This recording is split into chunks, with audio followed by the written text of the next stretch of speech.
நம்ம திண்டுக்கல் மாவட்டத்தில் உள்ள நத்தம் வட்டத்தில் இருக்கக்கூடிய கைலாசநாதர் திருக்கோயில் உருவான கதை உங்களில் எத்தனை பேருக்கு தெரியும்? இந்த ஒரு ஆன்மீக தகவலை தெரிஞ்சுக்கிறதுக்கு முன்னாடி என்னோட சேனலை சப்ஸ்கிரைப் பண்ணிட்டு பாருங்க. அப்படியே உங்களுக்கு சிவன் பிடிக்கும் அப்படின்னா ஓம் நமச்சிவாயா அப்படின்னு சொல்லிட்டு கமெண்ட் பண்ணுங்க. பல நூறு வருடங்களுக்கு முன்னாடி இந்த இடம் ஒரு முழுமையான காடு சூழ்ந்த ஒரு மேடான இடமா இருந்திருக்கு. இந்த ஒரு இடத்துல சிவபக்த முனிவர் ஆழ்ந்த தவம் பண்ணிட்டு இருந்தப்ப அவரோட தியானத்துல ஒரு பாறையில ஒளிக்கதிர்கள் பிரகாசமாக தெரிஞ்சிருக்கு.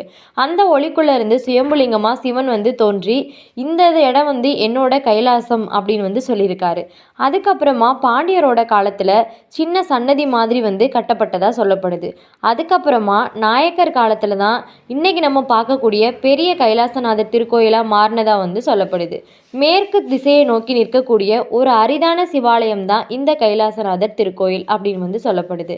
இந்த ஒரு சிவன் கோயிலுக்குள்ள அம்மன் செண்பகவல்லியும் 9 நவகிரகங்களும் அமர்ந்த நிலையில இருக்கும் அப்படின்னு சொல்றாங்க.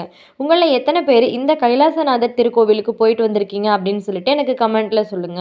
என்னோட வீடியோ பிடிச்சிருந்துன்னு சொன்னால் லைக் பண்ணுங்க. அப்படி உங்கள் ஃப்ரெண்ட்ஸ் அண்ட் ஃபேமிலிக்கு ஷேர் பண்ணுங்க.